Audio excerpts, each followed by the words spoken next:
Howdy guys, how's it going? So I'm going to be taking and doing a couple short videos just talking about each of the primary weapons that we've got here in the beta. So, you know, a lot of times between the beta and then the end version of the game, a lot of things can change with the weapons as far as stats and stuff goes.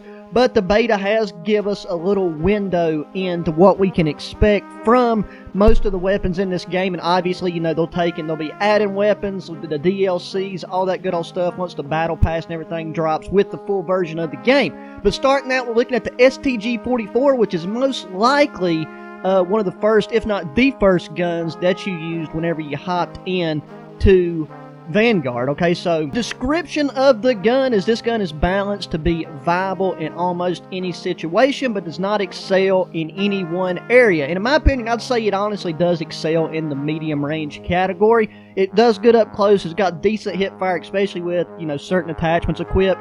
And you can pop people at long range, but you got to take and kind of watch, you just got to watch your accuracy mount up if possible, and just kind of burst your shots, because that's going to end, you know, with your highest probability of dropping people at long range. Now, I'm going to put up on the screen, I know I've just got some gameplay of me using the STG just, you know, for reference point. It's probably some long range, some close range, and probably most likely medium range. The setup that I've ended up using with this weapon the most is one that I've found, this one right here. Now, the problem is I've been trying to cycle through and use as many guns as possible, picking up other people's setups in-game, taking note of the attachments and how they perform in different scenarios.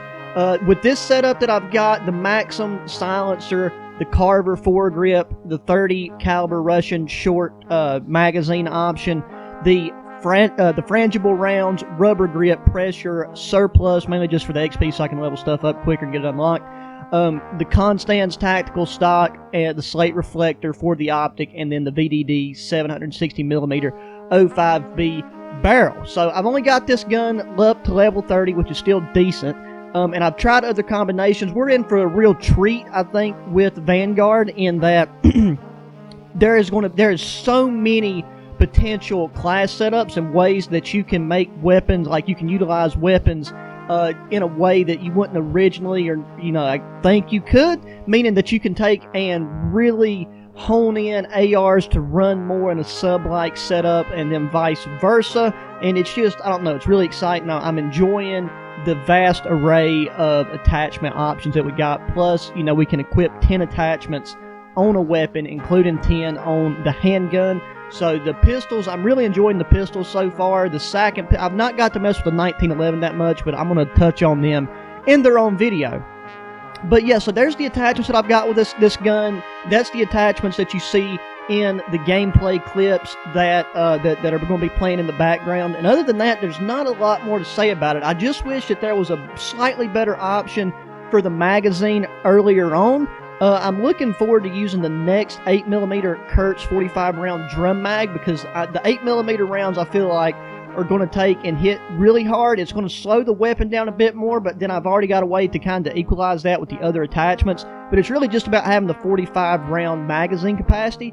Magazine capacity on here is a huge deal, because the times you're going to get bent over the most is when you're reloading your weapon, and I've found that with no matter what weapon I'm using. I think the M1 Grand has been my favorite weapon all around, even though it's not good up close due to like the magazine capacity, due to the fact of the slow fire rate, and more importantly, once you have it set up to dominate at long range for snipers and everything else, the ADS time is a bit slow. But I normally have no problem finding a solid, you know, like a sub or something I can switch to and have for whenever I'm moving around the map and doing things like I need to do there. Plus that pistol that now that I've got it leveled up a bit, it's pretty solid in its own right. So that's really all I can say. The STG44 is just a really, I mean, it's a good, well-rounded weapon that you can use on pretty much any map. I mean, just like we've only got access to the maps that they've released with the beta.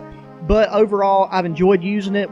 As soon as you kind of figure out where to hold with the attachments that you have and how to compensate for the flinch whenever you're getting shot, and then like where to hold whenever you're mounting, it's pretty like easy to use. I know that the very first attempt that I was playing, like I said, had the freedom juice going, so that was a horrible gameplay, but I'm back to about a 2.5 KD average per match. Not overall average, because like my first matches was just chocolate just dick down in Dallas. But like after I've got my feel for the guns, everything has started to come together, and I'm really enjoying this game.